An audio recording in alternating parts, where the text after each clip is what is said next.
Bueno, buenas noches.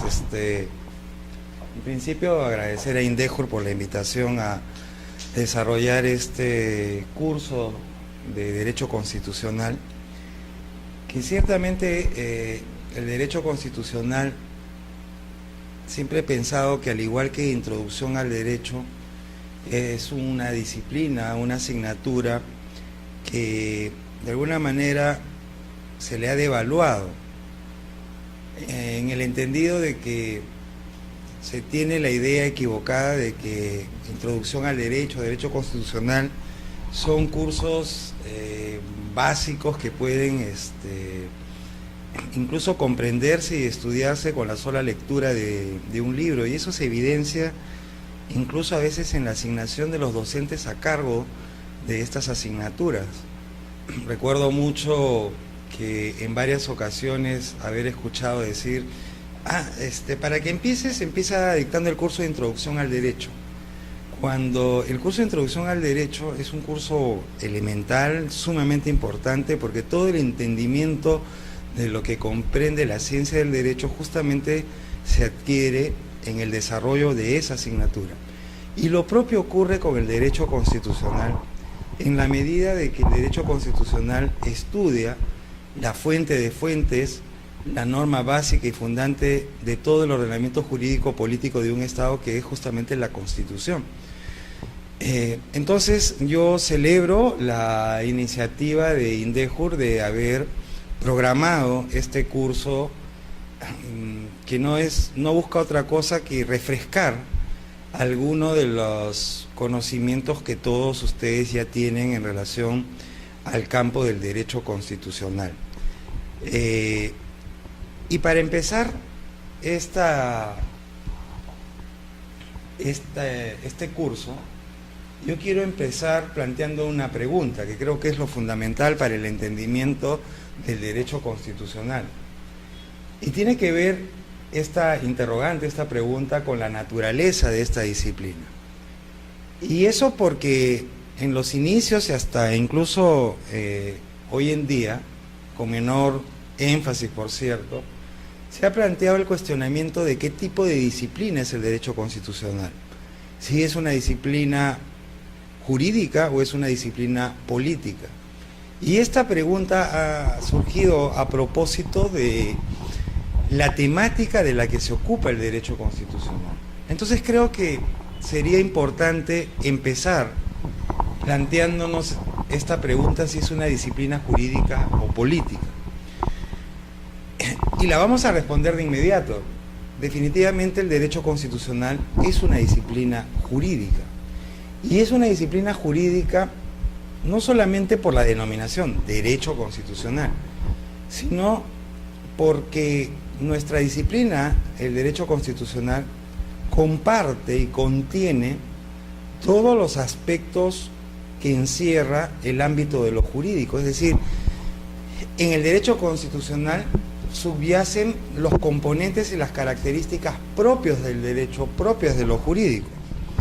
Así, por ejemplo, podemos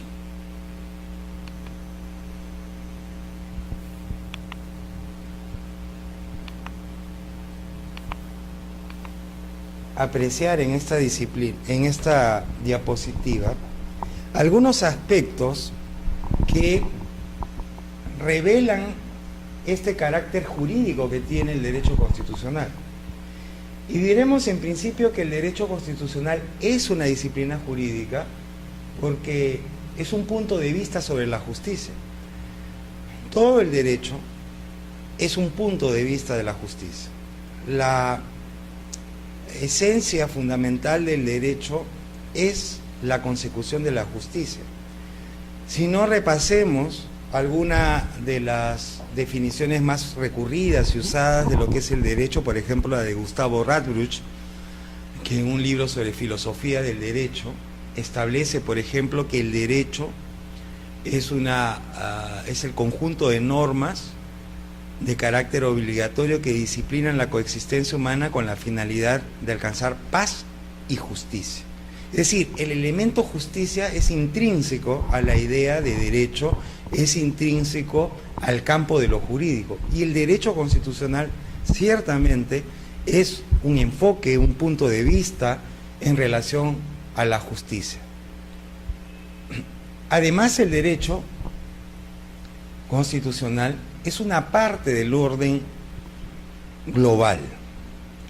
Siguiendo esta misma definición de Radbruch, que dice que el derecho es un conjunto de normas que regulan, disciplinan la coexistencia humana, es decir, que ordenan la convivencia social, eso nos expresa la idea, pues, que el derecho es por naturaleza un orden, ¿no? Un orden social, y el derecho constitucional es esa parte del orden que comporta el derecho global.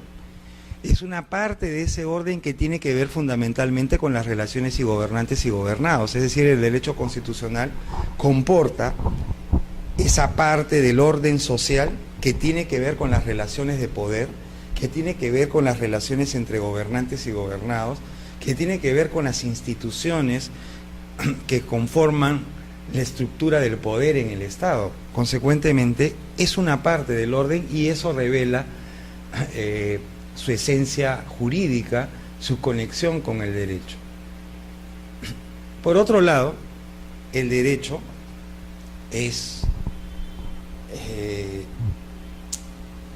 un medio que disciplina la convivencia humana, hemos dicho y volvemos a reiterar. Y ese disciplinar de la convivencia humana supone que el derecho establece una serie de preceptos que restringen lo que es la arbitrariedad y lo que es el abuso del derecho, lo que es el abuso del poder. El derecho apunta a limitar, restringir el ejercicio arbitrario del poder, entendido el ejercicio arbitrario como la imposición de la voluntad del gobernante sobre lo que establecen las normas jurídicas. Y el derecho en general apunta a eso, y no solamente a restringir el ejercicio arbitrario del poder, sino también el ejercicio abusivo del derecho. Y el derecho constitucional es un mecanismo limitante del ejercicio excesivo del poder. El derecho constitucional, a través de la Constitución, lo que busca es implementar mecanismos que limiten, que restringen y ordenen el ejercicio del poder por parte de los detentadores. Y finalmente, el derecho en general es bilateral, ¿no? Y eso permite que la dinámica del derecho sea imperativo-atributivo, porque hay una relación de bilateralidad. Siempre en toda relación de derecho hay dos o más sujetos. Y el derecho constitucional es ciertamente también bilateral. La única particularidad en esto es que en el derecho constitucional siempre una de las partes es el Estado, como quiera que además es una disciplina de derecho público. En consecuencia, queda claro y resulta evidente que esta disciplina es una disciplina jurídica. Pero también es cierto que el derecho constitucional está fuertemente impregnado, fuertemente influenciado por la política, porque lo que disciplina, regula y norma el derecho constitucional son relaciones políticas. La realidad de la que se encarga el derecho constitucional de normar, de disciplinar, es la realidad política del Estado. Consecuentemente, hay una vinculación, una conectividad marcada en el derecho constitucional en relación con lo político. El derecho constitucional no es ajeno a lo político, porque las relaciones que regula el derecho constitucional son relaciones vinculadas al poder político. Con lo cual, entonces, podemos aseverar, como señala Vladimiro Naranjo Mesa, que es un destacado, bueno, ya falleció, un destacado constitucionalista colombiano, podemos aseverar, citándolo, que si bien es cierto la normatividad constitucional es por esencia jurídica, sus efectos también son por esencia políticos. Y a manera de conclusión podríamos decir que el derecho constitucional es una disciplina, una rama jurídica, pero impregnada fuertemente de contenido político. En consecuencia, a la pregunta inicial que habíamos planteado sobre la naturaleza del derecho constitucional, disciplina jurídica o política, diremos pues que es una disciplina jurídica, pero impregnada de un fuerte contenido, perdón, una disciplina jurídica, pero impregnada de un fuerte contenido político. Ahora, un siguiente punto que es importante que refresquemos y recordemos es la definición del derecho constitucional. Ciertamente es un tema que ustedes lo manejan, pero cabe hacer un recuerdo de ellos, y yo he tomado una definición, en realidad les he planteado varias, pero he querido empezar por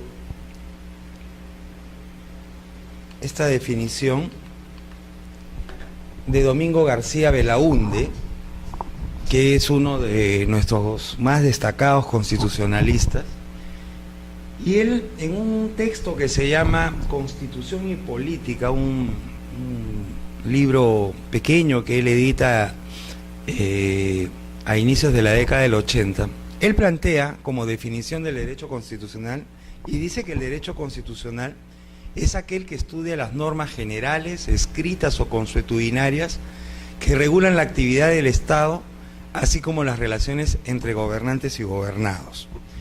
Esta definición nos permite o nos sugiere los siguientes comentarios. El derecho constitucional es una disciplina jurídica porque, como bien lo dice Domingo García Belaúnde, de lo que se ocupa, de lo que estudia, son normas, ciertamente normas jurídicas, y normas de carácter general, es decir, cuyo efecto, cuyos destinatarios son la sociedad en pleno, la sociedad en su conjunto. Y estas normas generales, jurídicas, se plantean ya sea en un texto escrito o también en la costumbre jurídica. Las normas constitucionales pueden estar recogidas y contenidas en un texto, y hablaremos entonces de constituciones escritas, o pueden estar recogidas en la costumbre constitucional, es decir, en la reiteración de actos en materia constitucional que cobran fuerza obligatoria porque tienen un respaldo por parte del Estado le da validez jurídica. Entonces tenemos que el derecho constitucional, disciplina que estudia normas jurídicas de alcance general que pueden estar plasmadas en escrito o en la costumbre, y que se ocupan ¿de qué? Se ocupan fundamentalmente de la actividad del Estado y de las relaciones individuo-autoridad, es decir, de las relaciones entre gobernantes y gobernados. Eso es el derecho constitucional, de eso se ocupa el derecho constitucional. Sin embargo, Pedro Néstor Sagüez, un destacado constitucionalista argentino que, dicho sea de paso, se encuentra en estos días acá en Lima, invitado por la Facultad de Derecho de la Universidad de Garcilaso, entiendo, él señala en relación al derecho constitucional que el derecho constitucional es un sector del mundo jurídico que se ocupa de la organización fundamental del Estado. Esta definición, que ciertamente es una definición escueta, corta, me resulta importante porque complementa lo señalado por García Belaúnde. Y lo complementa por esta expresión que se ocupa de la organización fundamental del Estado. Complementa la definición de García Belaúnde por el hecho de que, si bien, como hemos señalado, el derecho constitucional se ocupa de la actividad del Estado, de la organización del Estado y de las relaciones gobernantes y gobernados, también es cierto que el derecho constitucional se ocupa de esta temática, pero en sus aspectos fundamentales. Y Sagüez reflexiona sobre esto de lo fundamental de la siguiente manera, y dice, ¿y qué cosa es lo fundamental? Porque, sostiene Sagüez, lo fundamental tiene un carácter relativo, en la medida de que lo que es fundamental en una sociedad no siempre resulta siendo fundamental en otra sociedad. Con lo cual podría decirse que lo fundamental está condicionado a elementos culturales, históricos, políticos, religiosos, etc. Y Sagüez plantea como ejemplo de esta suerte de relatividad del carácter fundamental o de la expresión fundamental, la Constitución turca de 1961, que en su artículo 163 regula el uso del fez. El fez es ese gorrito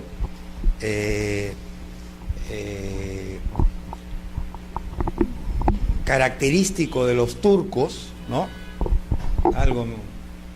Algo se asemeja a lo que he puesto en la pizarra, que es propio de la época del Imperio Otomano de los turcos.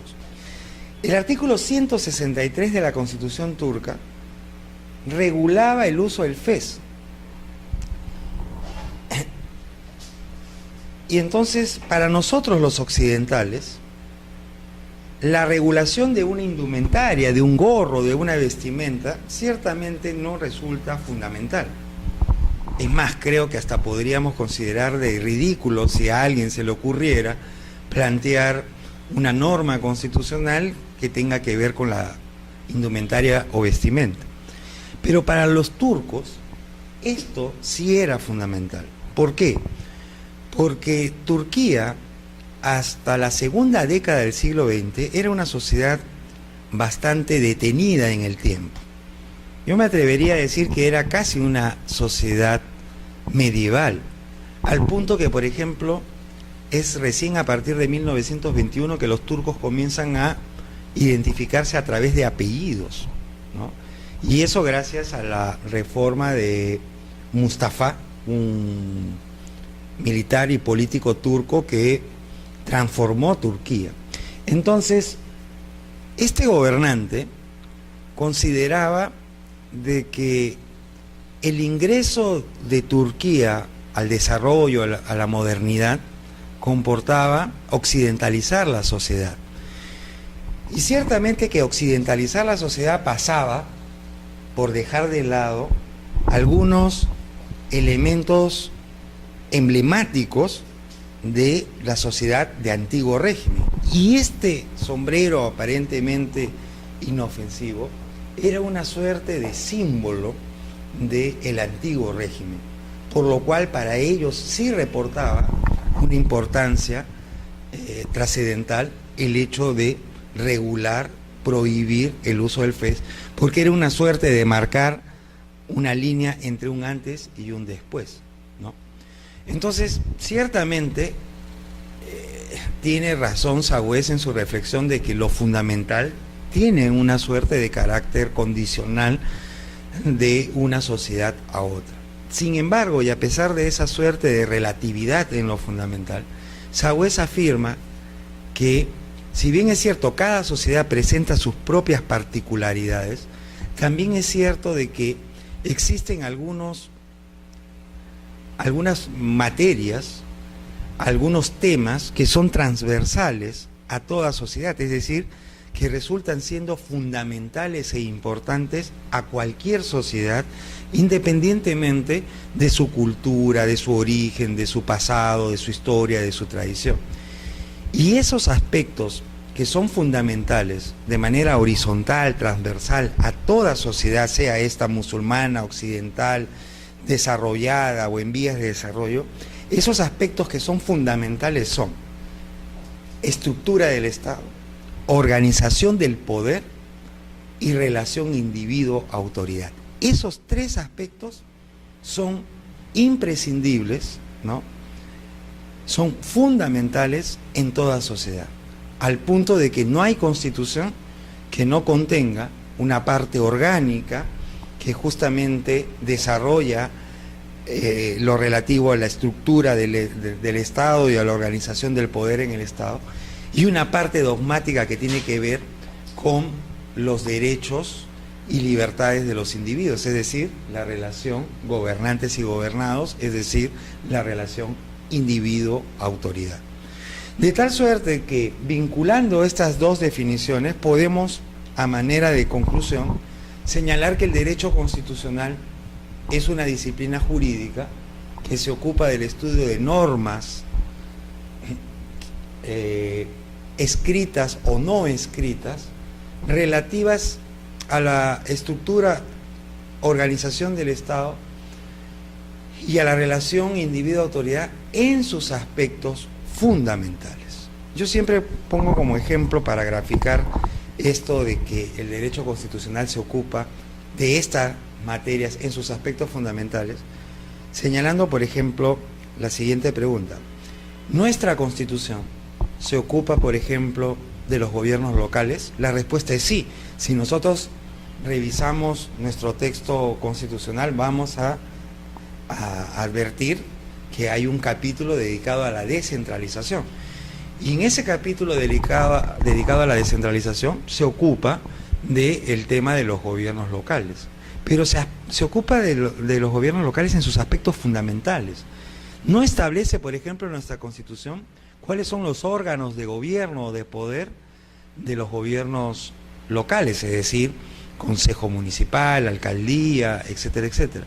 Cuáles son las atribuciones, competencias de los municipios y de sus órganos o de sus autoridades. Ese detalle de la organización y funcionamiento de los gobiernos locales se encuentra desarrollado en otras normas y son campo de estudio de otra disciplina, el derecho municipal, como disciplina, por ejemplo, la ley orgánica de municipalidades como norma. El derecho constitucional se ocupa de los gobiernos subnacionales, entre ellos los gobiernos locales, pero en sus aspectos fundamentales.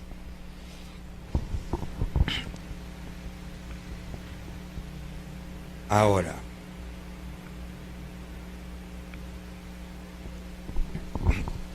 acá tenemos en la pizarra, en la diapositiva, una definición adicional y última que me va a permitir plantear cuáles son los grandes temas, el contenido temático del derecho constitucional. El contenido temático del derecho constitucional. Naranjo Mesa dice que el derecho constitucional es una rama de derecho público. Una vez más, volvemos a corroborar que nuestra disciplina es una disciplina jurídica que estudia, dice, la estructura del Estado dentro del marco de la Constitución, la situación del individuo frente al poder del Estado, la organización y funcionamiento de ese poder, el poder del Estado, en sus aspectos fundamentales, y las instituciones políticas que se constituyen en el soporte de la vida estatal. Esta definición de Vladimiro Naranjo Mesa nos plantea entonces que el derecho constitucional fundamentalmente tiene 4 grandes temas, que son los siguientes. Estructura del Estado.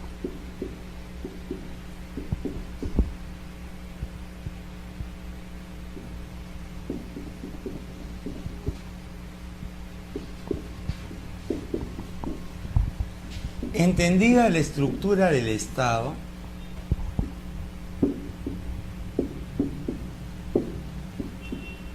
como los elementos del Estado. Un primer tema del que se ocupa el derecho constitucional es en relación a la estructura del Estado en el marco de la Constitución. Porque ya hemos dicho hace unos momentos de que el derecho constitucional no se ocupa de toda la estructura del Estado o de la estructura del Estado en todos sus aspectos, sino en sus aspectos fundamentales. Y sus aspectos fundamentales están plasmados en la Constitución. Entonces, el derecho constitucional plantea como primer gran tema la estructura del Estado, es decir, los elementos del Estado. Entendido por elementos del Estado, los tradicionales, población o pueblo, territorio y poder estatal, ¿no? Ese es uno de los grandes temas de los que se ocupa el derecho constitucional. Pero no solamente se ocupa de eso, sino también se ocupa de la relación del individuo frente al poder del Estado.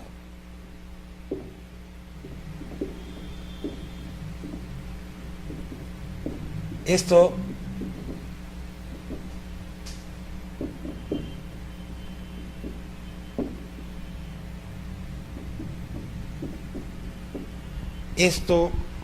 que también se conoce o se plantea como relación individuo-autoridad, ¿no? Y esta relación individuo-autoridad tiene que ver ¿con qué? Con los derechos y con los deberes. Por eso todas las constituciones tienen una parte dogmática, una declaración de derechos, como dirían los norteamericanos o los anglosajones, un Bill of Rights, ¿no? Una carta de derechos, pero también de deberes, ¿no? Porque es una relación individuo-autoridad y es una relación de ida y vuelta. El Estado tiene, los individuos tenemos derechos, pero también tenemos deberes para con el Estado y viceversa, ¿no? Un tercer gran tema es la organización del poder, ¿no?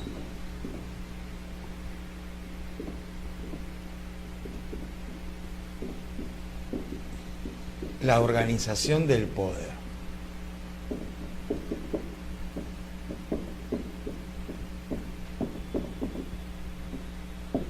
En palabras de Naranjo Mesa, ¿no? La organización y funcionamiento del poder del Estado. Ese es otro tercer gran tema. Y esto tiene que ver con el régimen político. El derecho constitucional tiene como otro tema fundamental el régimen político, ¿no? Es decir, las relaciones entre los órganos de poder del Estado, ¿no?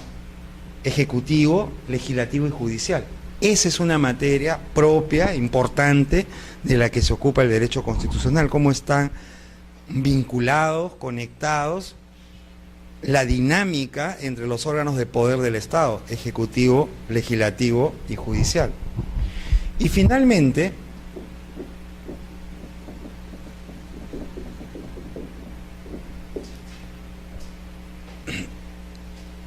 y las instituciones políticas que se constituyen en el soporte de la vida estatal. El derecho constitucional, además de los órganos de poder del Estado, también se ocupa de otras instituciones políticas que, no encontrándose insertadas, anidadas, que no siendo parte de los órganos tradicionales del poder ejecutivo, legislativo y judicial, comportan de suma importancia para el mantenimiento, sostenimiento y estabilidad del Estado.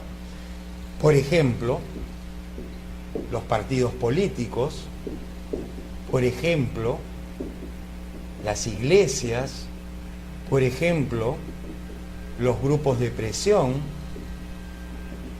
por ejemplo, el sistema electoral, etcétera, etcétera. Estas son instituciones que no forman parte de los poderes tradicionales del Estado, pero ciertamente son fundamentales para la existencia del Estado. Los partidos políticos, por ejemplo, aun cuando, como dijera en alguna ocasión Churchill, Sir Winston Churchill, una frase que mantiene su vigencia, de que los partidos políticos no es lo mejor que se tiene, pero es lo único con lo que se cuenta. Sin duda, los partidos políticos, sobre todo en un Estado democrático de derecho, en un Estado constitucional de derecho, los partidos políticos son instituciones básicas porque son, el Estado democrático supone un Estado regido por la democracia representativa. Las democracias modernas hoy en día son democracias representativas y la democracia representativa es sinónimo de democracia de partidos, ¿no? Entonces, el derecho constitucional se ocupa de los partidos políticos, ¿no? Y se ocupa de los partidos políticos porque el fenómeno de la constitucionalización de los partidos políticos es un fenómeno que ha logrado coberturar prácticamente la totalidad de las constituciones. Entendido esto de constitucionalización de los partidos políticos, en el hecho de que las constituciones tratan sobre los partidos políticos, se ocupan de los partidos políticos. Eso ya es una tendencia generalizada. Nosotros, a partir de la Constitución de 1979, es que hemos dado un tratamiento constitucional a los partidos políticos. Hasta antes de la Constitución del 79, estas instituciones, los partidos, no eran reguladas en la Constitución, mencionadas en la Constitución. La Constitución del 79 es la primera en hacerlo y la del 93 ha seguido esa misma línea. Las iglesias ciertamente también comportan instituciones que, no siendo naturalmente instituciones políticas, ciertamente son instituciones que se politizan en la medida de que son actores y sujetos de relación política, ¿no?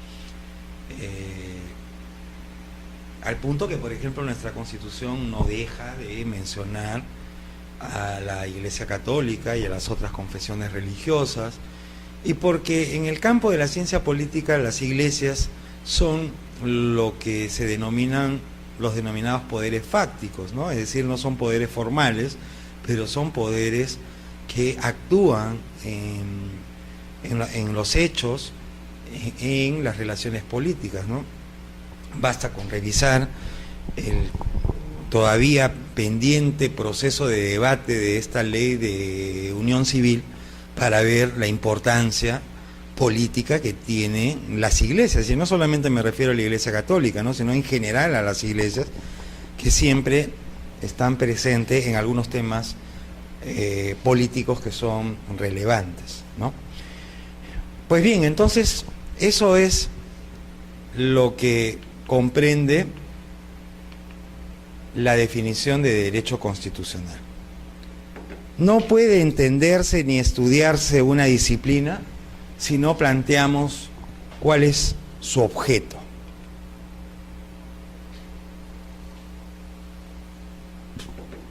El entendimiento de toda disciplina parte por determinar cuál es su objeto de estudio, ¿no?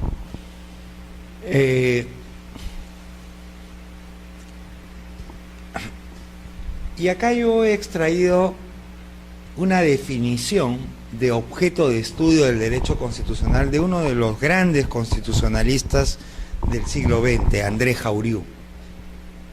Jauriu fue francés.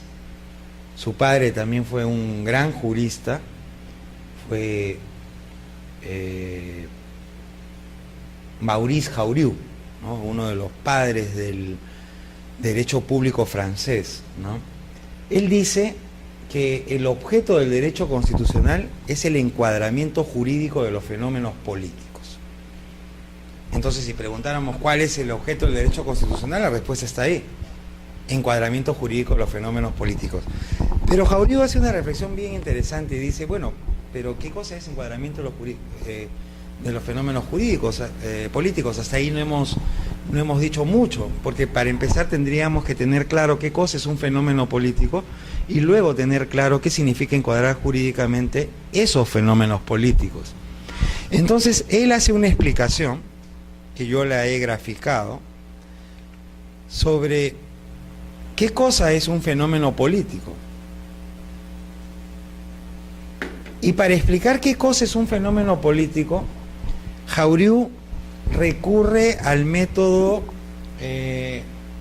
etimológico y dice, para saber qué cosa es un fenómeno político, primero sepamos qué cosa es un fenómeno y luego qué cosa es política para entender qué cosa es un fenómeno político. Y entonces, como les decía, él echa mano de la etimología. Y entonces él dice, fenómeno viene de una voz griega, fainómeno. Y fainómeno significa lo que acontece. Consecuentemente, entonces, entendemos por fenómeno lo que acontece, lo que ocurre, lo que sucede. Un fenómeno es eso. Algo que ocurre, algo que sucede, algo que acontece. Pues bien, eso es un fenómeno. ¿Y qué cosa es la política? En relación a la política, recurre al mismo método, la etimología. Y entonces, como todos ya sabemos, la palabra política, uno de sus orígenes más usados, es también una voz griega, polis. ¿Y polis qué significa? Polis significa ciudad, villa, ¿no? Entonces, Jauriu dice lo siguiente: si polis significa ciudad, eso quiere decir que la palabra política nos da la idea de relaciones interhumanas. ¿Por qué? Porque ¿qué cosa es una ciudad? Una ciudad es un grupo de personas asentadas en un espacio determinado que se relacionan y vinculan entre sí. Eso es una ciudad. Consecuentemente, política, que viene de ciudad, son relaciones interhumanas. No quiere decir que política significa relaciones interhumanas, sino que nos da la idea de relaciones interhumanas. Lo cual es correcto porque la política tiene como principal característica ser una relación interhumana. La política es un quehacer típicamente humano. No hay otro ser que sea político, ¿no? Ciertamente hay muchos seres que se relacionan entre sí. Son sociales, pero no políticos, ¿no? Entonces, la política es una relación interhumana. Pero no es cualquier relación interhumana. Porque si seguimos con el tema de que política nos da la idea de ciudad, también podemos señalar de que en la ciudad, en la sociedad, se dan un sinnúmero de relaciones interhumanas. Y no todas son políticas. Relaciones familiares, económicas, sociales, culturales, de parentesco, relaciones religiosas, etcétera, etcétera. Cuando hablamos de relaciones interhumanas, o sea, de fenómenos políticos, cuando esas relaciones interhumanas encierran estos supuestos, cuando esas relaciones interhumanas están caracterizadas por estos supuestos, en menor o mayor grado, pero tienen latente y presente estos supuestos. Hablamos de relaciones políticas entonces, cuando esta relación interhumana comporta una afirmación del hombre por el hombre. Cuando esa relación interhumana además persigue lo que es bueno para la sociedad. Cuando esa relación interhumana tiene como actores o sujetos a gobernantes y gobernados. Ahí identificamos una relación política. Cuando la relación plantea una afirmación del hombre por el hombre. ¿Y qué cosa es afirmación del hombre por el hombre? Lucha, antagonismo. Toda relación política es antagónica, conflictiva, ¿no? Y hay varios ejemplos. Por ejemplo, como el propio Jauriu dice, la lucha por la libertad de los esclavos, lucha política, conflicto, antagonismo, demanda de los hombres para que sean reconocidos en su condición de tal, en su condición de seres humanos. La lucha por la independencia de las colonias, la lucha por la jornada laboral, la jornada de las 8 horas, el voto femenino, luchan las mujeres por que sean reconocidas como iguales a los hombres. O, ya que lo mencioné, la lucha por la unión civil, por ejemplo, ¿no? De la comunidad LGBT, ¿no? Entonces, toda relación política es una lucha, un antagonismo, pero también es una búsqueda de lo que es bueno para la sociedad, es decir, del bien común. La política no solamente es lucha, sino también es integración. Y acá hay un comentario interesante de Maurice Duverger, que es uno de los grandes constitucionalistas y politólogos franceses del siglo XX, que cuando él caracterizaba la política, él decía: la política es ambivalente, la política tiene dos caras, ¿no? Y por eso él graficaba a la política con la imagen del dios romano Jano, el dios de las dos caras. Porque él decía que la política es ambivalente, tiene dos caras. Por un lado es lucha y por otro lado es integración. Y Duverger decía, esto no es contradictorio, ¿no? Porque podría pensarse lucha e integración una misma cosa, como que es contradictorio. Pero él decía, lucha e integración no son contradictorios, no se oponen, porque son dos etapas de un mismo proceso. Porque toda lucha encierra un anhelo de integración, toda lucha política persigue, ¿no?, la integración, la búsqueda del bien común. Siempre se me ocurre, para graficar esto, por ejemplo, la revolución. La revolución es la expresión máxima de lucha política, es la expresión máxima de antagonismo político. Pero toda revolución, que es lucha, que es conflicto, encierra en el fondo una búsqueda de lo que es bueno para la sociedad. Equivocada o acertada, pero en el fondo siempre es una búsqueda para el bien común. Porque ¿qué cosa es un proceso revolucionario? Es una lucha para sustituir un modelo por otro, ¿no? Un estado de cosas por otro estado de cosas. ¿Pero con qué finalidad? ¿O en la idea de qué? En la idea de que ese nuevo orden es mejor para todos o para la mayoría. Y para no tener solamente un ejemplo de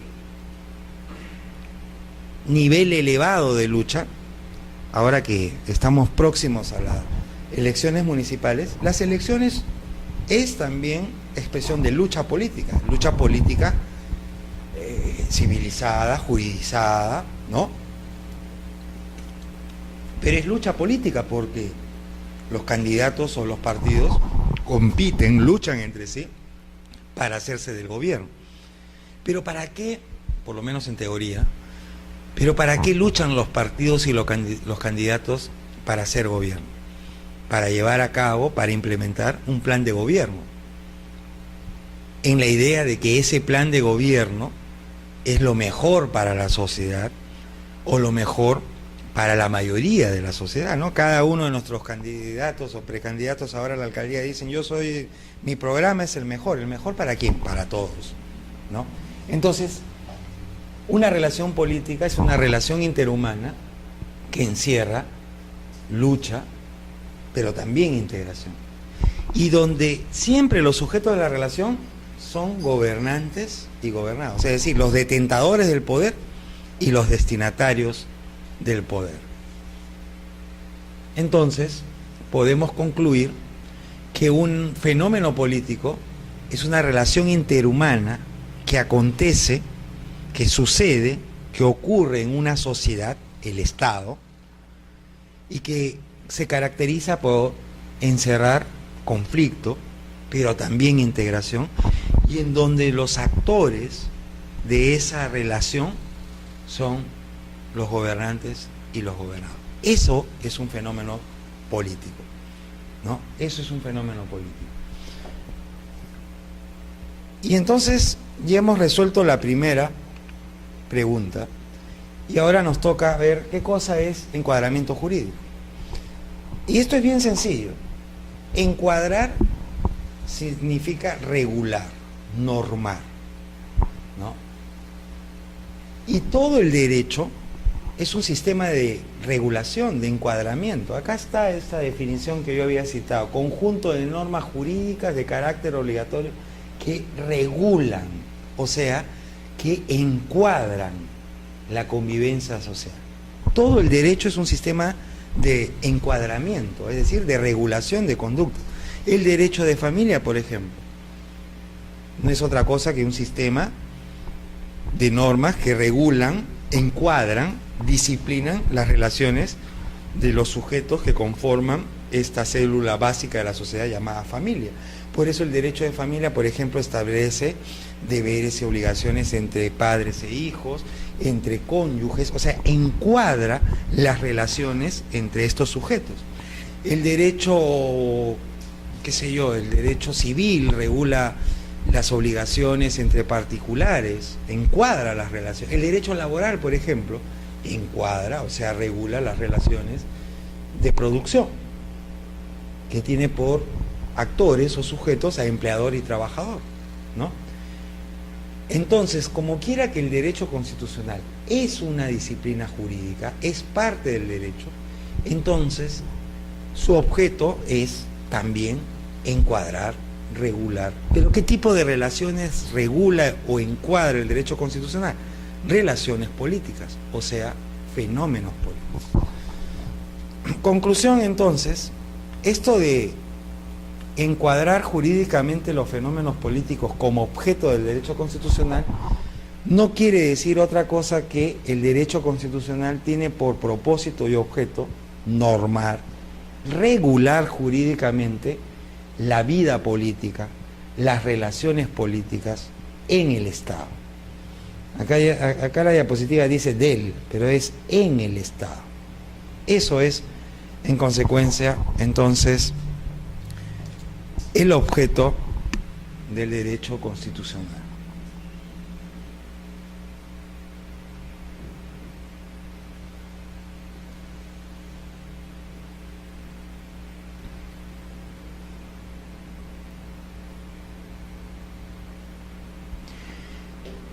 Bien, si hay alguna pregunta, con la mayor libertad. Este fenómeno de lucha e integración se podría definir como dialéctica.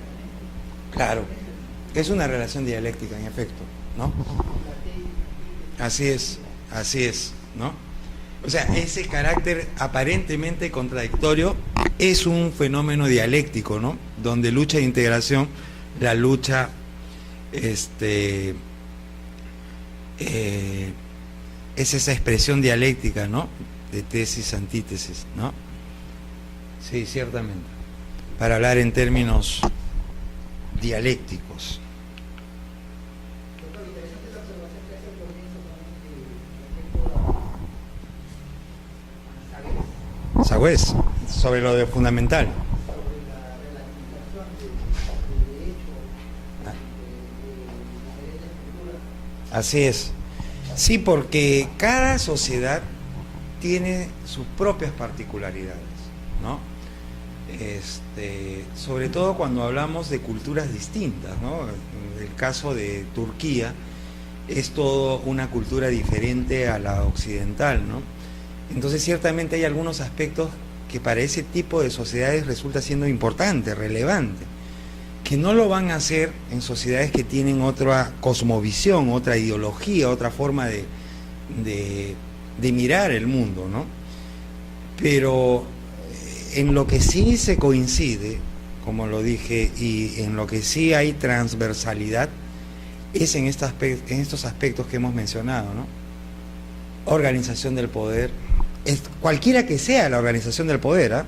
Estructura del poder, cualquiera también que sea la estructura que se le da al poder en el Estado, y relaciones de gobernantes y gobernados, cualquiera también que sean los deberes y derechos que se plantean entre gobernantes y gobernados. Pero esos tres temas son temas presentes en toda Constitución y por ende presente en todo estudio del derecho constitucional. La Declaración de Derechos de los Ciudadanos de 1789 también menciona algo parecido, no sé, creo que en el artículo 10 o 11, pero dice algo así, que toda nación que no tenga división de poderes y que garantice la defensa de los derechos fundamentales Es el artículo 16.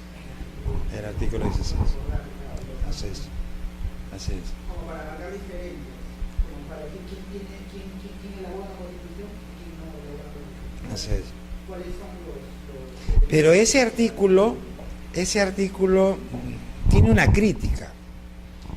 Y tiene una crítica en relación a que no es exacto lo que...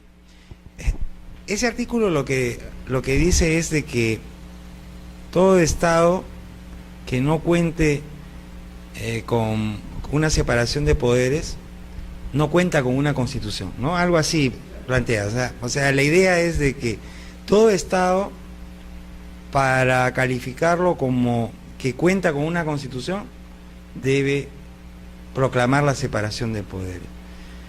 Pero eso no es tan cierto. Ya haciendo un análisis rigurosamente constitucional, porque eso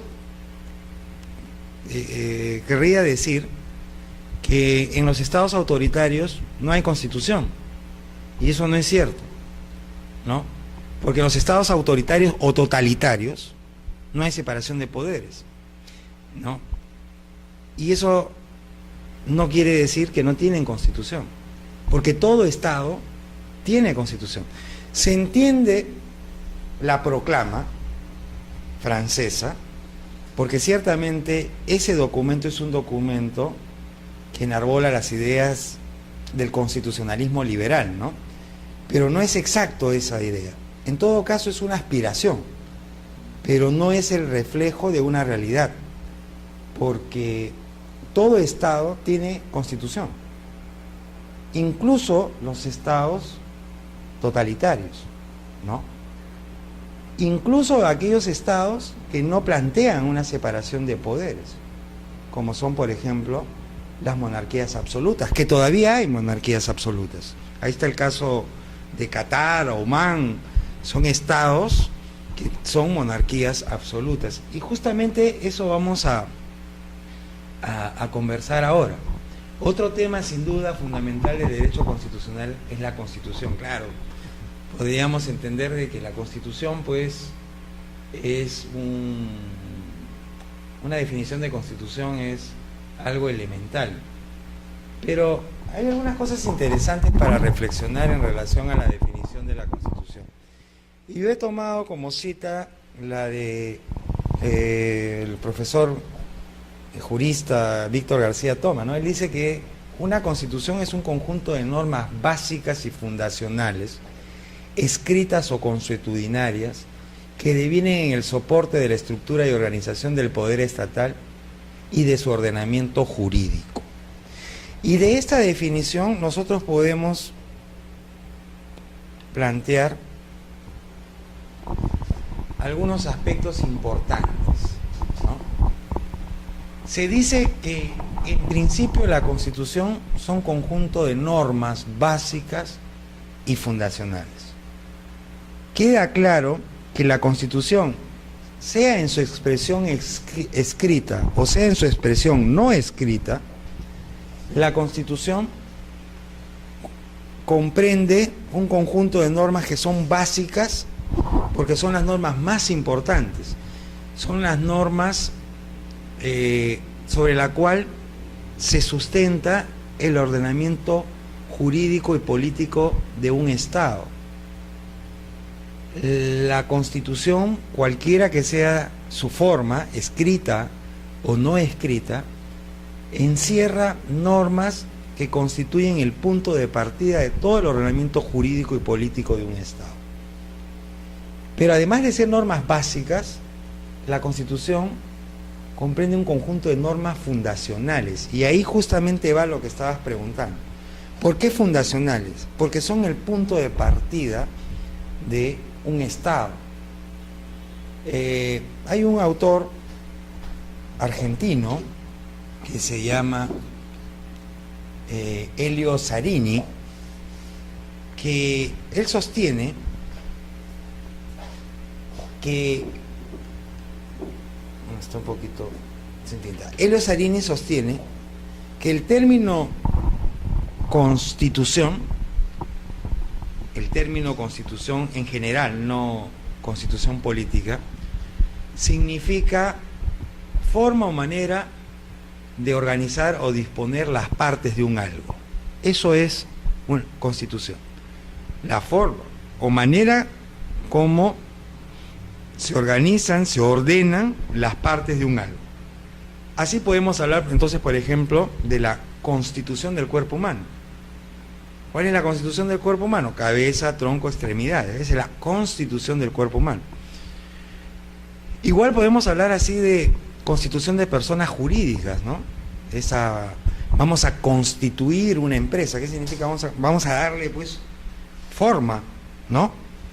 Vamos a ordenar un conjunto de elementos para concretar una empresa. Y por eso cuando se dice hemos elevado a escritura pública la constitución de la empresa, ¿no? O sea, lo que se ha elevado a escritura pública es la forma como hemos organizado la empresa. Igualmente, el Estado tiene una forma de estar ordenado, organizado, es decir, de estar constituido. No hay Estado que no está ordenado, organizado de alguna manera. Y esa forma de estar organizado o ordenado de alguna forma es estar constituido. Entonces, todo Estado desde que nace cuenta con una constitución. Entendida constitución como la forma o manera en que están dispuestas y ordenadas las partes que lo conforman. Por eso cuando hablábamos sobre el contenido temático del derecho constitucional decíamos estructura del Estado, organización del poder en el Estado. Y todo eso está recogido en la Constitución.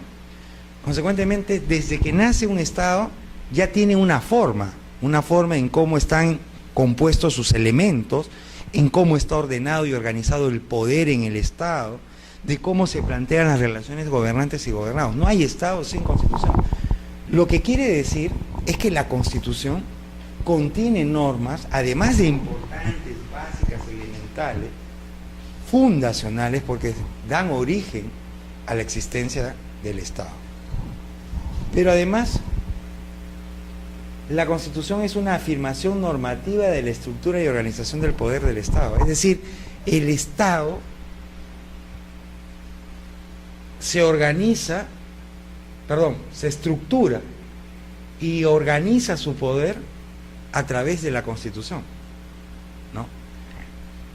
Por ejemplo, en nuestro caso, somos un Estado descentralizado, ¿no? El poder estatal está dividido en gobierno nacional, gobiernos subnacionales, ¿no? Planteamos un esquema de separación de poderes, ejecutivo, legislativo, judicial. Todo eso está afirmado, ¿en dónde? En la Constitución. Afirmación normativa de la estructura y organización del poder del Estado. Vale decir que la organización del poder estatal y la estructura del Estado no está en la voluntad del gobernante, del soberano, sino está plasmado y contenido en la Constitución. Fuente originaria del ordenamiento jurídico. La Constitución es fuente de fuentes, ¿no? Toda la arquitectura jurídica de un Estado, todo el ordenamiento jurídico de un Estado tiene como punto de inicio, de partida, de referente a la Constitución. Todas las normas infraconstitucionales, es decir, todo el ordenamiento jurídico del Estado, contiene preceptos que sintonizan, que no pueden colisionar ni contradecir a los principios, valores y preceptos contenidos en la Constitución, porque la Constitución es la fuente de la cual se origina y emana todo el ordenamiento jurídico del Estado. Pero la Constitución además es un proyecto comunitario. La Constitución es un proyecto de vida estatal, comunitario, ¿no? Porque no solamente plantea una realidad presente, sino un proyecto de cara al futuro. Y por último, la Constitución plantea los principios rectores de convivencia entre gobernantes y gobernados, ¿no? Eso es entonces una Constitución.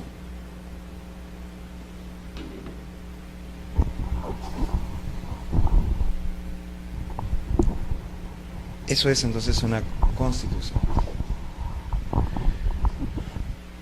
Veamos ahora las fuentes constitucionales.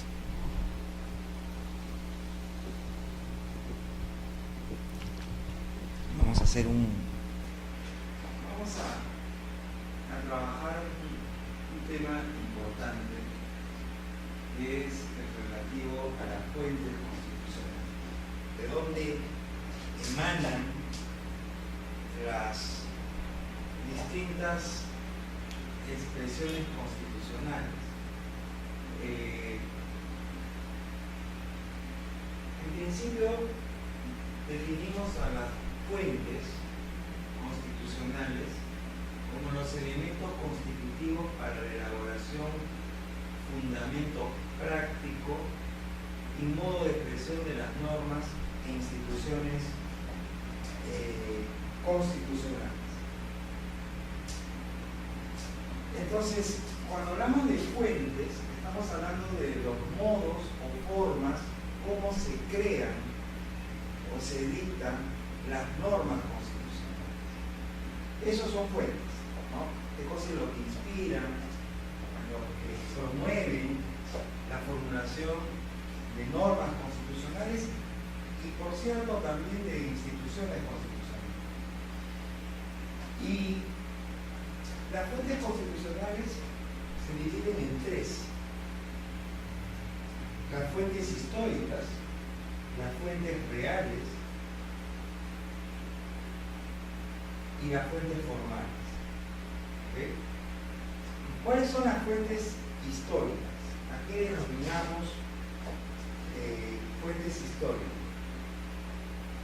Las fuentes históricas son todos aquellos elementos que permiten reconstruir el proceso de evolución en el tiempo que han tenido las constituciones y las normas constitucionales.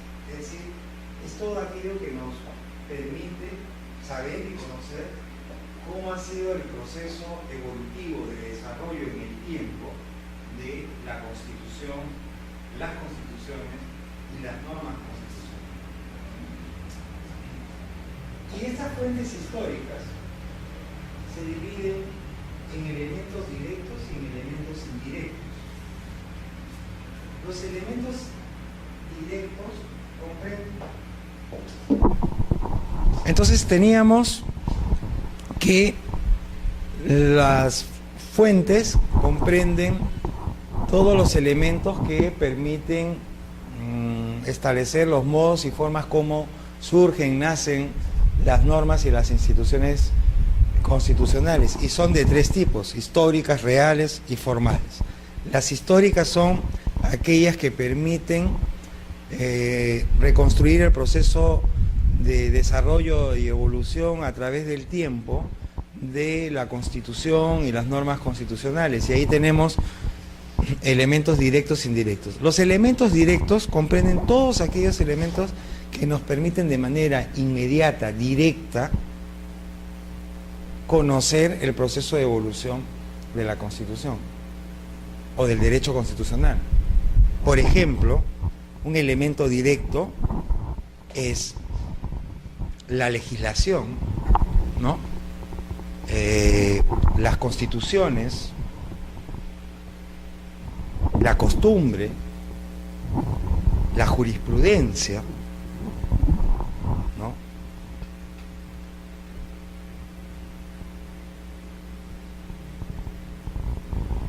Entonces, los elementos directos en las fuentes históricas son aquellos elementos que nos permiten reconstruir de manera inmediata, nos dan información directa, inmediata, como son las normas constitucionales. Por ejemplo, si quisiéramos saber, ahora que uno de los temas, bueno, siempre es un tema, cómo era, por ejemplo, la idea de parlamento en el constitucionalismo peruano en el siglo XIX. Por ejemplo, veremos pues que básicamente la tendencia fue parlamentos bicamerales, ¿no? porque salvo la Constitución de 1823, que fue unicameral, la primera, o la de 1826, que fue tricameral, 3 cámaras, el resto de constituciones han sido constituciones bicamerales, ¿no? Entonces, una fuente directa, un elemento directo histórico, serán pues las propias constituciones, ¿no? O a propósito de este reiterado tema de la unión civil, por ejemplo, si quisiéramos saber cómo era la idea de familia, estaba regulada la familia en el siglo XIX, entonces ¿a qué acudiremos? Por ejemplo, a ver las constituciones de esa época, ¿no? ¿Cuántas constituciones han habido en el siglo XIX? Han sido 8 constituciones. Esas podrían ser, por ejemplo, elementos directos de fuentes históricas en esa materia. O, por ejemplo, revisar el código, el primer código civil, a ver qué decía sobre la familia, ¿no?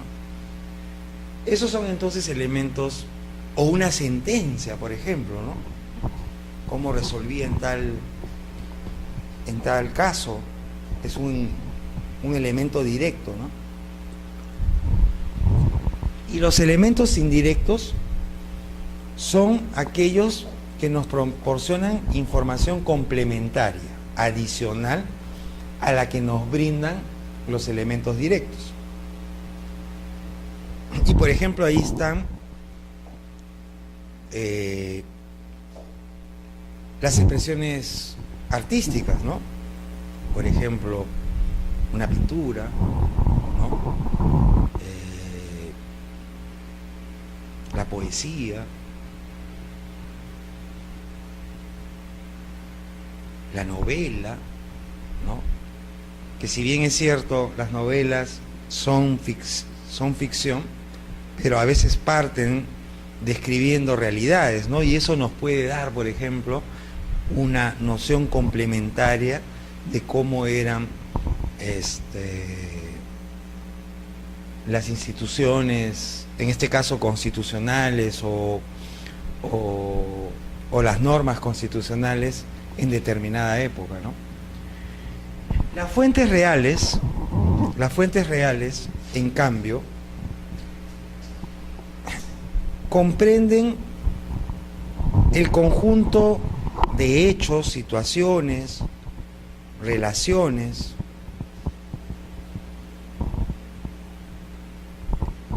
o de realidades o problemas que el Estado tiene que encarar, tiene que resolver,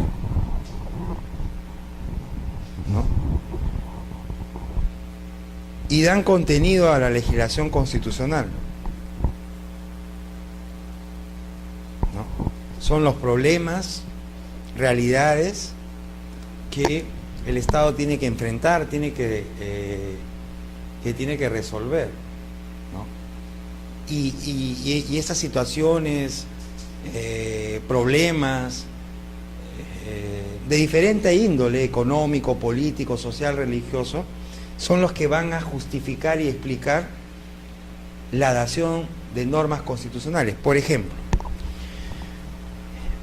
nuestra Constitución de 1993, su redacción original fue en relación a la duración del cargo de presidente de la República, eran 5 años con reelección inmediata. Sin embargo, en el año 2000, mediante una reforma constitucional, se estableció de que el periodo presidencial era de 5 años y no cabía reelección inmediata, sino luego de transcurrido un periodo, 5. ¿Qué cosa es lo que dio motivo? ¿Cuál fue la razón que llevó a los legisladores del 2000 a reformar la Constitución eliminando la reelección inmediata? Lo que dio razón fue una situación, un problema, un hecho, una situación que los legisladores encararon y enfrentaron. El tema era de que la experiencia de los 10 años del régimen de Fujimori habían dado cuenta de que la reelección era nociva, negativa, perjudicial para la sociedad y sobre todo para el modelo democrático. Entonces, esa es una fuente real, ¿no? Esa es una fuente real. Es decir, un hecho de la realidad cotejado en la práctica que alimenta, da contenido a la norma. Es decir, la no reelección como reforma constitucional no fue porque a alguien simplemente se le ocurrió, despertó iluminado y dijo vamos a eliminar. No, fue el resultado de un hecho real, material, ¿no? Fuentes reales o materiales. Fue resultado de un hecho real, material, de un problema, de una situación política que vivía en ese momento la sociedad peruana, y era la de abrir los ojos frente a una realidad lamentable, ¿no? O por ejemplo, ¿qué cosa dio origen a la reforma de la Constitución en el año 2005 para que ese veto que tenían los policías y militares de no ejercer el derecho de sufragio fuera levantado y se les permitiera a los militares y policías ejercer el derecho de sufragio activo, el derecho a elegir? Una realidad, un hecho de la realidad, una situación de la realidad. ¿Cuál era? Que la sociedad demandaba pues que los militares y policías no sean ciudadanos de segunda categoría, ¿no? Y que sean ciudadanos como cualquiera de nosotros y tengan derecho a acceder y ejercer el sufragio. Entonces, no es pues que vino de la nada. Había una circunstancia social y política, ¿no?, que dio contenido a esa norma. ¿Cuál era, en este caso, esa circunstancia que dio contenido a la norma? La demanda siempre constante y permanente de sectores de la sociedad de que los militares y policías no sean relegados, discriminados o excluidos de la participación política, por lo menos pudiendo elegir, ¿no? Por lo menos pudiendo elegir. Entonces, a eso se llama fuentes reales, al conjunto de situaciones, realidades, problemas de naturaleza político, cultural, social, económico, incluso hasta religioso, ¿no?, que dan contenido, justifican, ¿no?, la adopción de normas o instituciones constitucionales. ¿Okay? Supongamos, podría darse el caso, hay algunas opiniones y corrientes en ese sentido. Supongamos pues que se decida sustraer del Congreso la facultad de nombrar a los magistrados del Tribunal Constitucional y crear, como es mi idea, esa es una idea personal, y crear un ente colegiado, tipo Consejo Nacional de la Magistratura, que sea el encargado de seleccionar y designar a los magistrados. Si se diera esa reforma no sería porque simplemente se ocurrió, sino resultado de un problema que ha venido experimentando la clase política y la sociedad peruana en general. El problema de que los parlamentos, porque no ha sido solamente este parlamento, los parlamentos no han tenido la capacidad de poder ponerse de acuerdo y poder designar magistrados del Tribunal Constitucional, y que ha llevado al hecho inusual de que tengamos un Tribunal Constitucional en donde prácticamente todos sus miembros, salvo el presidente, tenían periodos vencidos por más de un año. Es decir, hemos tenido un Tribunal Constitucional por mucho tiempo en donde sus integrantes, sus magistrados, estaban con periodos vencidos. ¿Y eso por qué? Porque el Congreso no tuvo la capacidad, la madurez para formar consensos y renovar el Tribunal Constitucional. Entonces, si se diera una reforma en ese sentido imaginario que estoy planteando, de crear un órgano, una suerte de colegio electoral especial para nombrar, la fuente real de esa norma constitucional sería un problema político que hemos estado viniendo sufriendo desde hace algunos años. Esos son entonces fuentes reales, ¿ok? Y luego vienen las fuentes formales, ¿no? Las fuentes formales que tienen que ver, las fuentes formales, con los medios de formulación de las normas constitucionales. Es decir, tiene que ver con las formas o los procesos a través de las cuales se crean las normas constitucionales. Y las normas constitucionales tienen como fuentes formales las fuentes directas y las fuentes indirectas. ¿Ok? Fuentes directas y fuentes indirectas. ¿Cuáles son las fuentes formales directas? La legislación constitucional, la jurisprudencia constitucional, la costumbre constitucional y el derecho internacional público. Esas son fuentes formales directas. Y las fuentes formales indirectas son la doctrina y los principios constitucionales. La doctrina ciertamente constitucional. ¿Ok?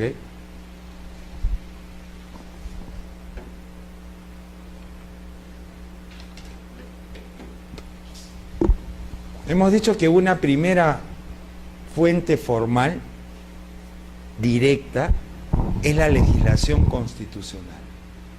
¿Ok? La legislación constitucional.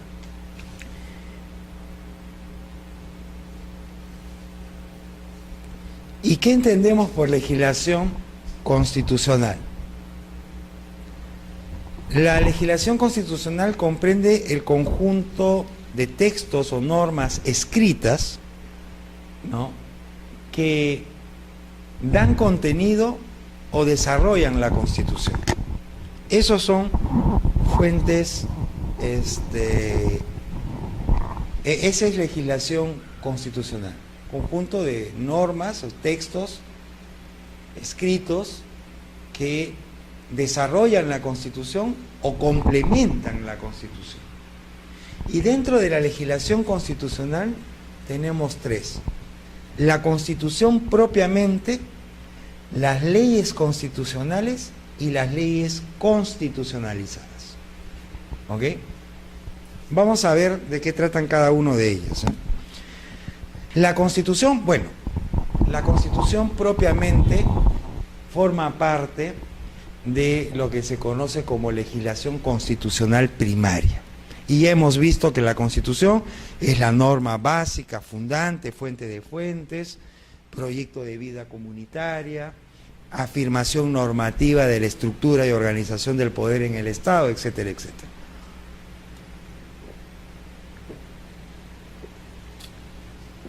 Las leyes constitucionales. ¿Qué son leyes constitucionales?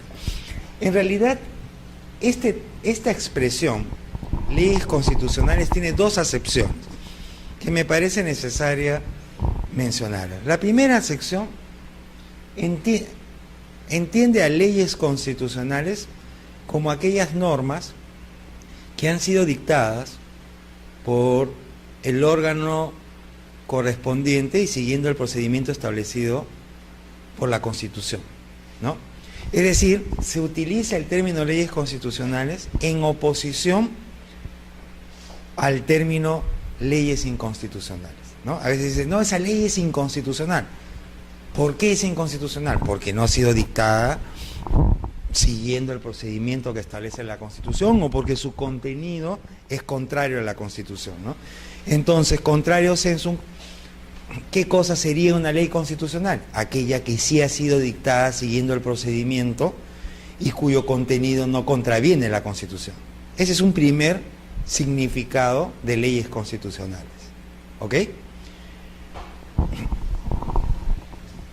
Pero hay un segundo significado, y ese es en el significado que nosotros planteamos como legislación constitucional primaria.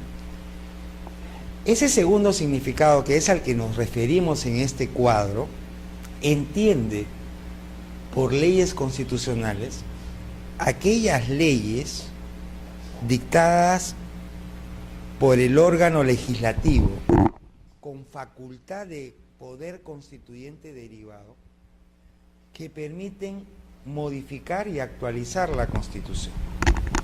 ¿Ok? Esas son leyes constitucionales. Leyes dictadas por el poder constituyente, por el Parlamento con poder constituyente derivado,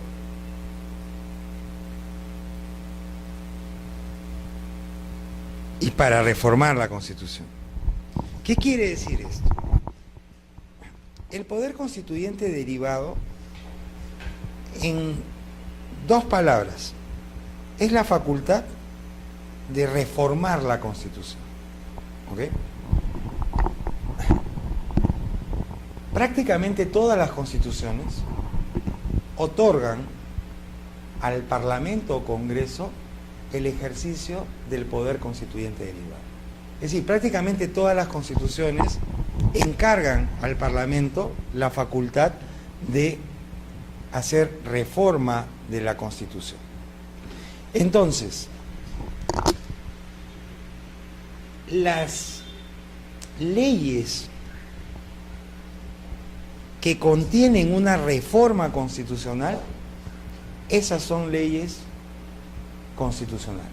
A eso se denominan leyes constitucionales. Hace un momento yo mencionaba, por ejemplo, que la Constitución en el año 2000, en noviembre del 2000, fue modificada en lo referente al periodo del mandato presidencial, 5 años sin reelección.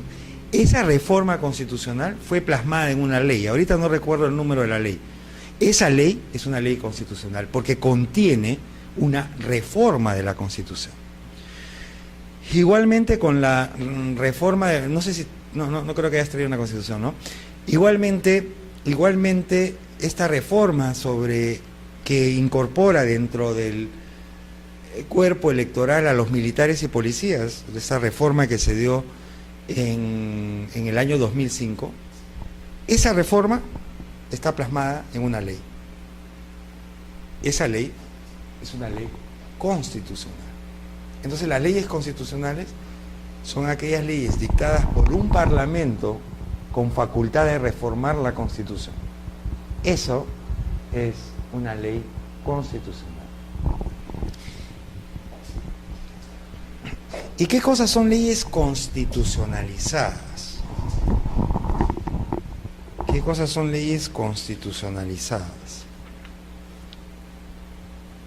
Acá creo que tengo la ley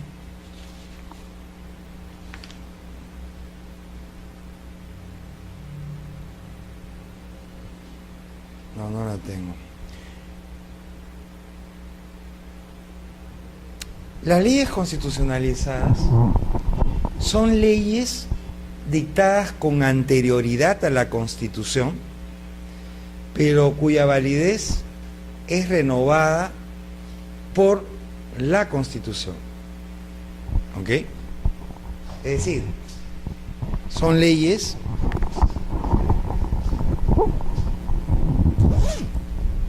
dictadas antes de la expedición de la Constitución, pero que la propia Constitución les da validez, las reconoce como leyes válidas y vigentes.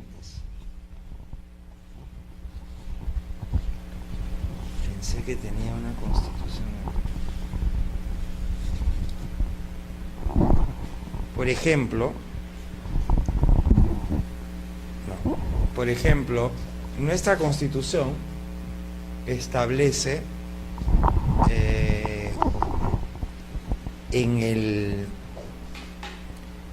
ustedes deben haber escuchado hablar, por ejemplo, del decreto ley 2530, ¿no? Que establece un régimen pensionario, ¿no?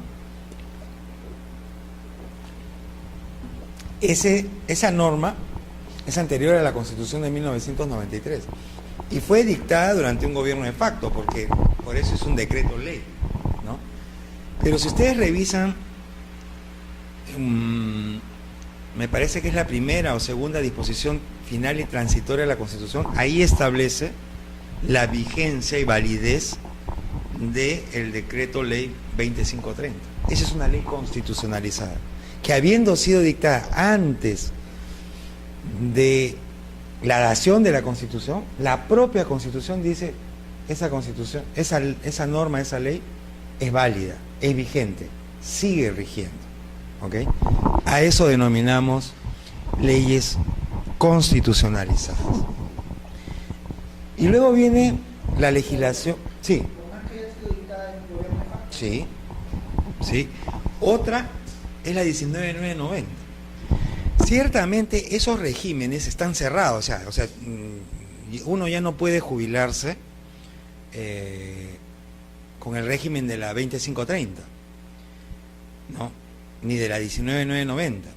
Pero quienes estaban en ese régimen se mantienen, porque han sido constitucionalizadas. Ya no pueden entrar más, pero hay gente que viene cobrando de acuerdo al régimen de la 2530. ¿Y por qué siguen cobrando? Porque esa ley mantiene vigencia en el sentido de que ha sido constitucionalizada por la propia Constitución, que le ha reconocido a las dos, a la 19990 y a la 2530, en la disposición final y transitoria. ¿Ok?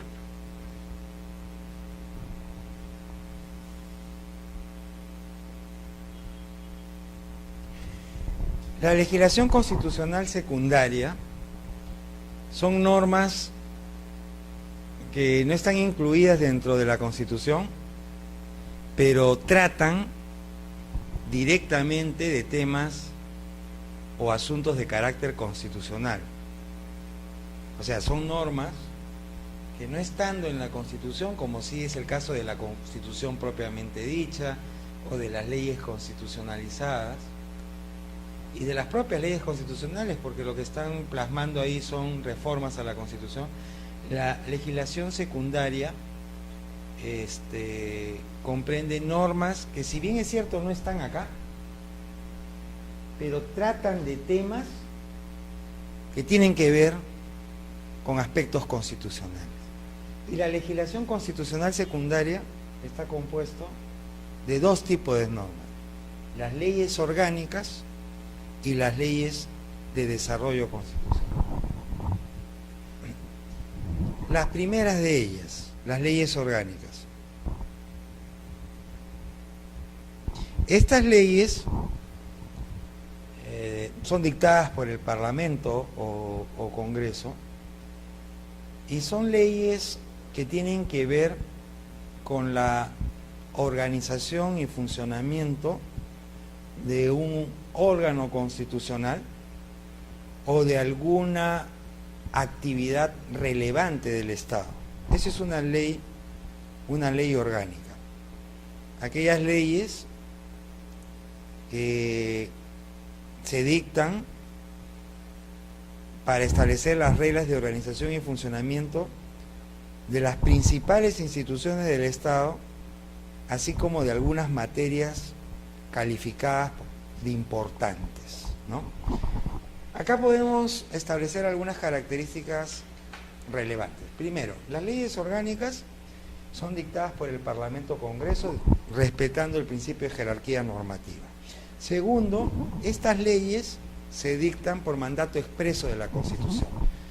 Es decir, solo se dictan leyes orgánicas en aquellas materias, instituciones en que la Constitución establece que debe regularse a través de leyes orgánicas. ¿Ok? Y tercero, que estas leyes tienen una materia en específico. ¿Cuál es la materia? Organización y funcionamiento de los órganos u organismos que establece la Constitución. Por eso, por ejemplo, los poderes del Estado, salvo el Parlamento, su organización y funcionamiento están determinadas en leyes orgánicas. ¿no? La organización y funcionamiento del Poder Judicial está en la Ley Orgánica del Poder Judicial. Lo propio ocurre con el Ministerio Público. Lo propio ocurre con el Poder Ejecutivo, la LOPE, la Ley Orgánica del Poder Ejecutivo. Con los organismos del sistema electoral, también, ¿no? Cada uno de ellos, OMPE, RENIEC, JNE, tienen sus propias leyes orgánicas, que no hacen otra cosa estas leyes que establecer la organización y funcionamiento de estas instituciones. Pero no solamente se dictan leyes orgánicas para regular órganos o instituciones que la Constitución establece, sino también para regular algunas actividades o materias que son relevantes, de trascendencia para el Estado. Por ejemplo, las elecciones están reguladas por ley orgánica, ¿no? Y ahí tenemos la Ley Orgánica de Elecciones, que regula la organización y funcionamiento de los procesos electorales de las elecciones del Ejecutivo, presidenciales, y las elecciones del Legislativo, del Congreso. Es una ley orgánica, ¿no? Porque ciertamente las elecciones es una materia fundamental para el Estado, porque son los mecanismos que permiten renovar las instituciones de poder, ¿no?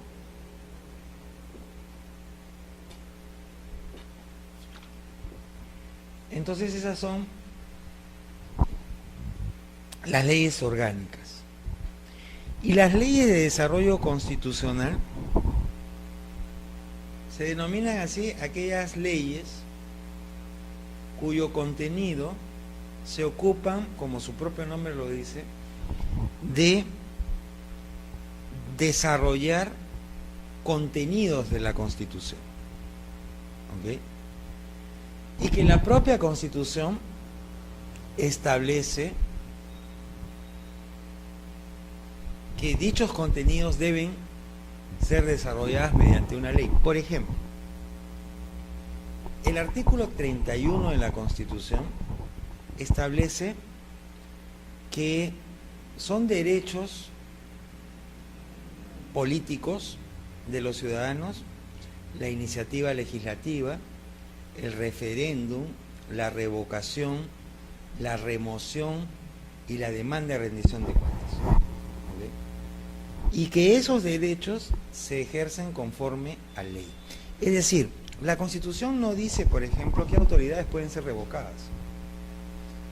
Sabemos que las autoridades en el Perú que pueden ser revocadas son alcaldes y regidores, presidentes, vicepresidentes y consejeros regionales, jueces que provengan de elección popular, pero eso no está en la Constitución, eso está en una ley, ¿no?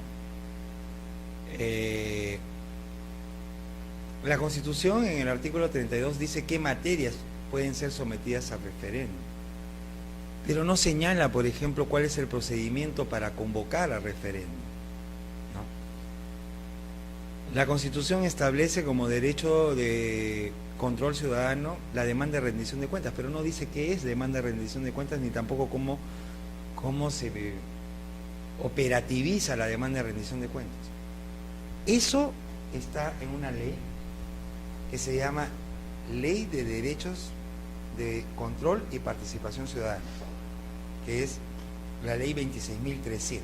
Esa es una ley de desarrollo constitucional, porque está desarrollando un contenido específico de la Constitución, que es el relativo a los derechos políticos contenidos en el artículo 31 de la Constitución. A eso denominamos leyes de desarrollo constitucional.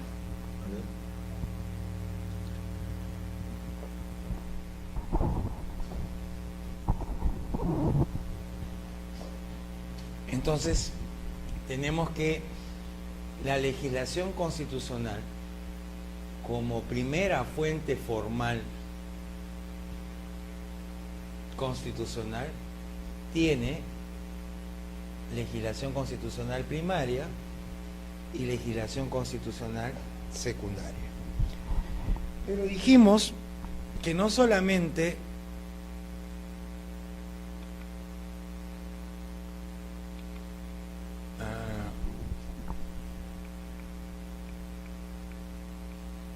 dijimos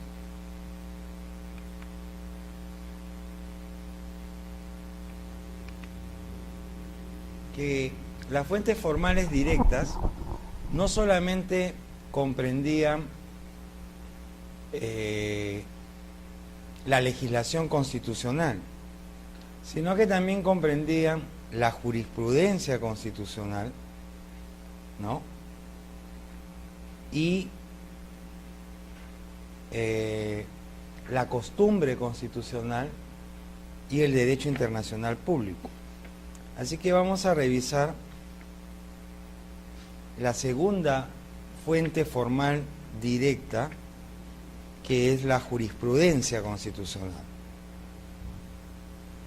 Y ya todos sabemos qué cosa entendemos por jurisprudencia, ¿no?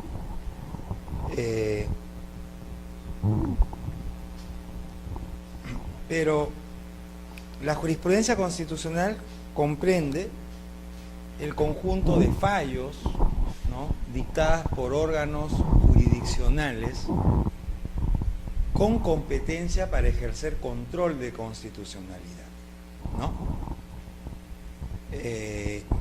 Y digo órganos jurisdiccionales con competencia para ejercer control de constitucionalidad porque hay distintos modelos de control de constitucionalidad, ¿no? Tenemos el control difuso, el control concentrado, ¿no? Entonces, pero en suma, los fallos dictados por estos órganos en el ejercicio del control de constitucionalidad,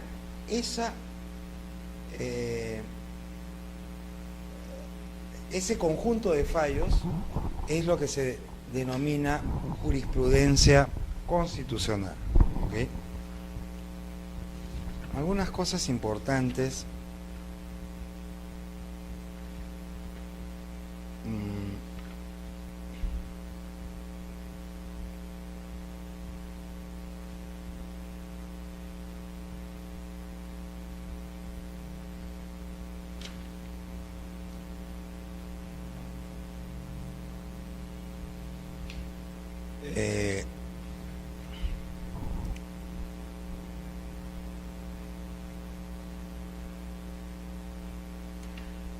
A manera de enumeración, ¿no?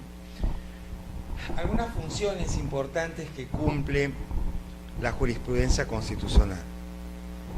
Una primera función de importancia que cumple la jurisprudencia constitucional es la de garantizar la superlegalidad de la Constitución, ¿no? Como quiera que hemos dicho que la jurisprudencia constitucional está conformado por esa playa de fallos sobre control de constitucionalidad, una primera función que cumple la jurisprudencia constitucional es garantizar la superlegalidad de la Constitución. Porque el control de constitucionalidad tiene su sustento en el principio de supremacía de la Constitución.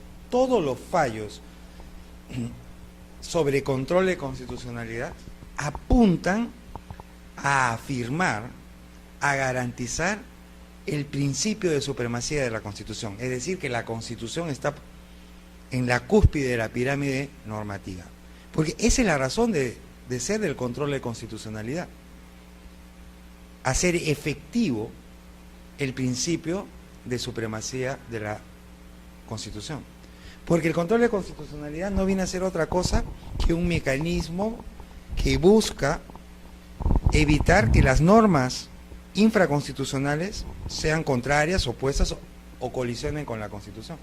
Entonces, la jurisprudencia, que es el resultado de ese control de constitucionalidad, cumple como primera función garantizar la superlegalidad de la Constitución. O sea, que la Constitución esté por encima del resto de normas. Una segunda función que cumple es que coadyuva a la formación y aplicación correcta y concreta de los valores, principios y normas constitucionales, ¿no? Como quiera que el control de constitucionalidad implica una interpretación de la Constitución, eso permite que todos los operadores, que todos los entes que tienen que ver con la Constitución apliquen, interpreten, ¿no? De manera correcta los principios, valores y normas que están en la Constitución. Los fallos, la jurisprudencia es una suerte de guía, ¿no?, para la aplicación adecuada de los principios, preceptos y valores que están en la Constitución, ¿no? Por supuesto que sí. Por eso es que dije órganos jurisdiccionales que emiten fallos en el ejercicio de control de constitucionalidad, por supuesto, ¿no? Porque en nuestro caso, nuestro modelo es un modelo dual, pues, y el control de constitucionalidad va por dos vías: el del control difuso que ejerce cualquier juez ordinario con prescindencia de su jerarquía, y el control concentrado, directo, que lo ejerce el Tribunal Constitucional, ¿no? Tanto los fallos de uno como los de los otros comprenden, insisto otra vez, esa pléyade de fallos jurisprudenciales, ¿no?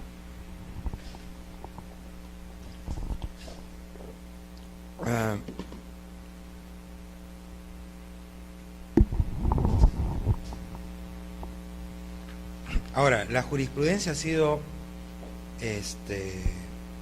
sumamente importante, ¿no?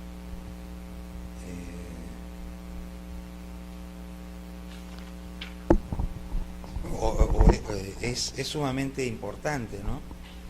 Hay fallos históricos, emblemáticos, que dan cuenta de la relevancia y de la importancia de la jurisprudencia, ¿no? Por ejemplo, en el constitucionalismo norteamericano, primero, y en general, y para todos luego, sin duda el fallo del juez Marshall en el caso Marbury versus Madison en 1803 revela la importancia de la jurisprudencia, ¿no? Porque justo que estamos hablando esto del control difuso, el control difuso nace con ese fallo. Si nosotros revisamos la Constitución norteamericana, no hay norma que establezca quién ejerce control de constitucionalidad, ¿no? Entonces, ese fallo de Marbury versus Madison estableció el modelo de control difuso para Estados Unidos, que luego ha sido pues extrapolado a otros modelos, ¿no? Entonces, fíjense la importancia de la jurisprudencia, que se ha creado un modelo de control de constitucionalidad a través de un fallo, ¿no? O por ejemplo en Argentina, a inicios de la década del 50 se dio el famoso caso Siri. Siri era un periodista, propietario de un periódico, opositor al régimen, y como quiera que era un opositor incómodo, el régimen de turno lo que hizo es clausurar el periódico. Entonces este señor se fue al Poder Judicial y planteó lo que había en el ordenamiento jurídico, un habeas corpus. Entonces, la Corte Suprema Argentina estableció de que el habeas corpus es una garantía constitucional que tiene por objeto tutelar y proteger la libertad individual. Ciertamente, el cierre de un periódico no tiene que ver con la libertad individual, ni tampoco es un derecho conexo, ¿no? Pero la Corte Suprema de Argentina dijo algo importantísimo. Dijo de que ciertamente había la vulneración de un derecho, y que el hecho de que la Constitución de Argentina no contemplara un mecanismo que tutelara directamente un derecho de la naturaleza del que se estaba afectando, eso no era óbice obstáculo para que la Corte Suprema de Argentina brindara tutela y protección a la persona afectada por eso. Y entonces la Corte Suprema, mediante ese fallo, creó la acción de amparo. En Argentina, la acción de amparo no nació con una ley, ni nació en una constitución. Nació como producto de un fallo, de una jurisprudencia de la Corte Suprema de Argentina. Claro, años más tarde, ya los legisladores incorporaron a la ley y a la Constitución la acción de amparo, ¿no? Pero la acción de amparo en Argentina fue creada por jurisprudencia. Importantísimo. Entonces, el rol, el papel que cumple sí. ¿Cuál? Es del año 56, para ser exacto. 1956, el caso de Siri.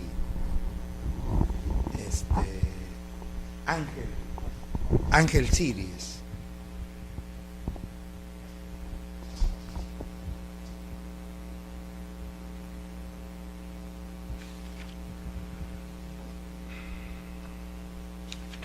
El otro es la costumbre, ¿no? La costumbre constitucional, que ya, bueno, tenemos ya una noción de lo que es costumbre, ¿no? La costumbre,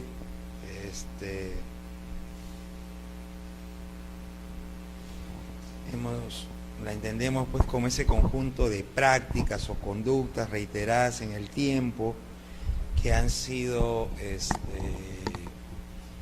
aceptadas y recogidas como válidas y obligatorias, ¿no? En el caso de la costumbre constitucional, estamos haciendo referencia al conjunto de prácticas jurídico-políticas, ¿no? Que reiteradas en el tiempo, que son espontáneas, ¿no? Y que encierran una obligatoriedad en el seno de la comunidad política, ¿no? Esa es la costumbre constitucional. Y la costumbre tiene dos elementos, ¿no? El elemento material y el elemento espiritual. El elemento material es la práctica, el comportamiento, la conducta reiterada, y el elemento espiritual es la convicción de la necesidad de su acatamiento, de su cumplimiento. No hay costumbre constitucional si es que no hay una convicción de que esa práctica es válida, de que esa práctica es obligatoria, ¿no? La costumbre también ha marcado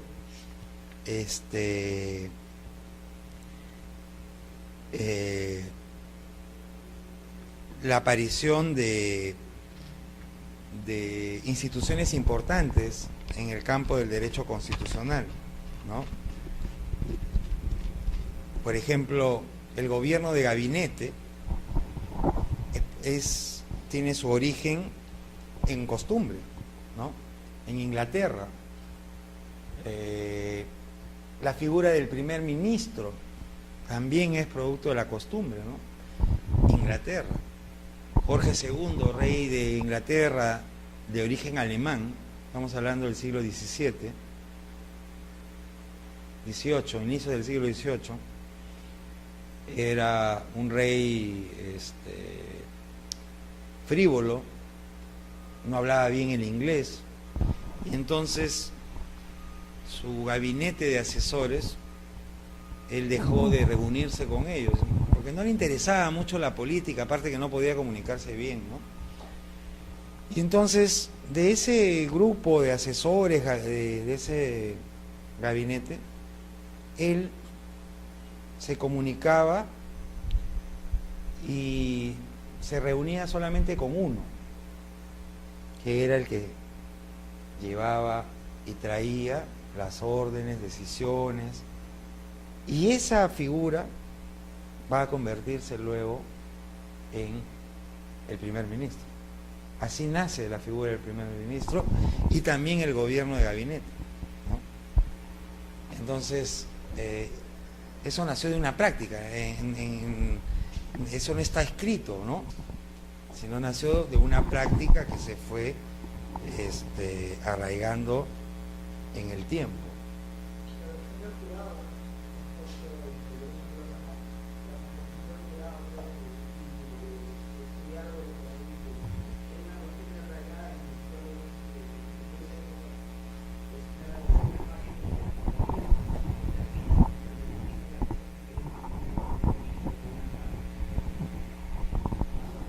No, eso es una costumbre, ¿no? Si ha sido fruto y resultado de... Al punto de que el tema de los jurados en el sistema anglosajón es un tema que comporta una obligación ciudadana. Estos jurados que se constituyen se forman a través de sorteos, ¿no? De ciudadanos de a pie. Pero una vez sorteado, uno no puede negarse, porque es como acá el voto obligatorio, allá la conformación de jurados no es un tema facultativo. Si uno sale sorteado, tiene el deber y la obligación de formar parte del jurado, ¿no? Entonces, no, me imagino que quienes están quienes son sujetos de ser sorteados son personas que, por ejemplo, no registran antecedentes, ¿no? Un poco siguiendo la tradición de los notables, que eran antes los que formaban los jurados, ¿no? Y bueno, y finalmente, dentro de las... Uy, ya son las 10:05. Vamos a quedarnos acá y con cargo a que la siguiente sesión avanzamos un poco más rápido para poder completar todos los temas que están programados, ¿ya? Bueno, muchas gracias, buenas noches.